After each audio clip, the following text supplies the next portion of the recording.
Hey, Chloe, what's going on? You taking the kids to soccer? Yeah, yeah. Oh, hold on one second. I'm getting a call from Adam. Let me call you right back. Yo, what's good, bro? You trying to go out this weekend?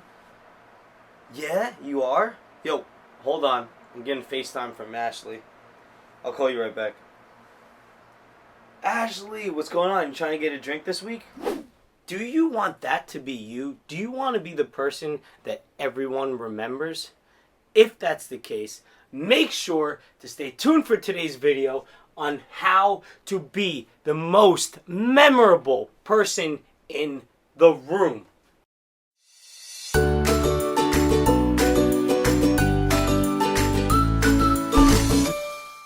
I want to start us off with the fact that talking, being someone who talks, that gives you pleasure. The person who's talking gets pleasure. She's so pathetic. Let me tell you something about Janice Ian. We were best friends in middle school.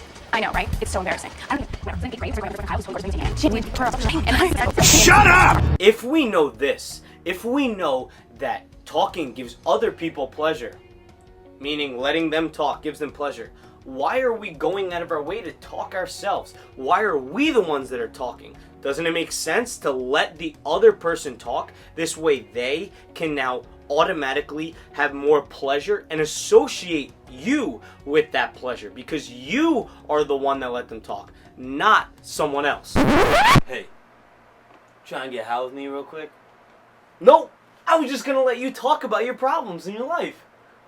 Instead of rambling on and on and on about your life, let the other person do all of the talking. So in order to develop the skill and become the most memorable person in the room, we need to work on these 3 skills. Let's go through the first one, and that's become a highlighter.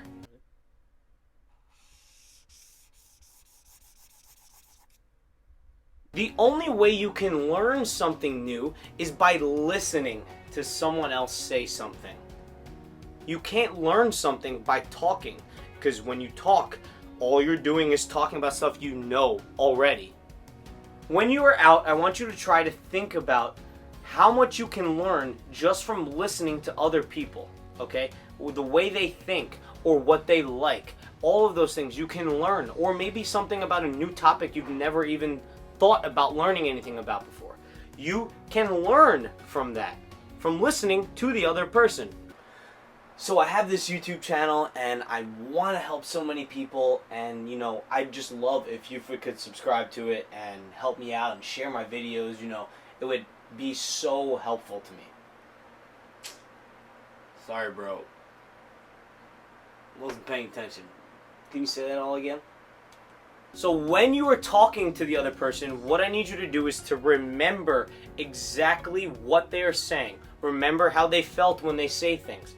And when you remember those things, you use the things that someone said, and then you act on it and ask them questions about it and follow up with those types of things. That's how you engage. You talk about what you just heard. That's what a highlighter is. You highlight what the person just heard, say it back to them, and then ask them things on top of that. That gets them to automatically want to talk more and more and more, associating them with more and more pleasure with you. Yeah, so one of my favorite things to do is when I buy books, I just buy so many books, and then all I do is just smell them as soon as I get them, and then I smell them again. That's one of my favorite pastimes. Wow, that's so interesting. Everyone has hobbies and things that they like to do on the side or full-time, whatever it is. You need to be the person that brings that out of them. This way they can talk about those things that they love to do. Then, once you figure that out, ask them more questions about it by highlighting the situation, continuously highlighting it. So, is there like a favorite place on the book that you like to sniff? Like one that has like the most smell, I guess you could say? Oh wow, that's a great question.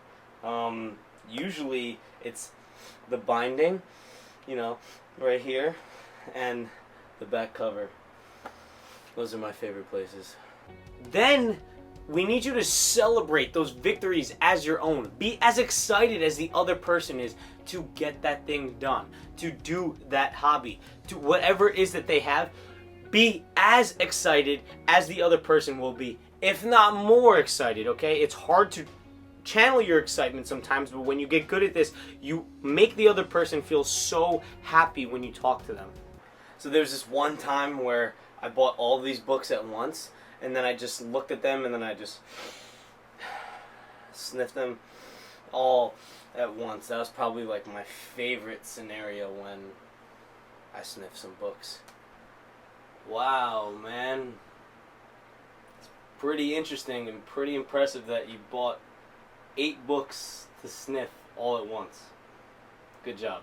And as a bonus on top of that, you want to give the other person a positive label, meaning that if they are a black belt at karate and that's one of their favorite hobbies, let them know that they're a karate master. Or if they're an art connoisseur, let them know that they're an art connoisseur. Let them know about all of the things that they do good, okay? We don't want to talk to them about things that they do bad. We want to give them a positive label so they can live up to positive expectations. Now the second tip here is to be a raver. Oh my God, have you tried this new breakfast place? We have to go. It's amazeballs. Come on, let's go right now. Now that you've spent some time listening to other people, what you can do is talk highly about the other person. Use that information you just learned to connect to brand new people. Introduce them by talking about the things you just learned. Hey, man, this is my friend Anton, and one of his favorite hobbies is to sniff books as soon as he gets them.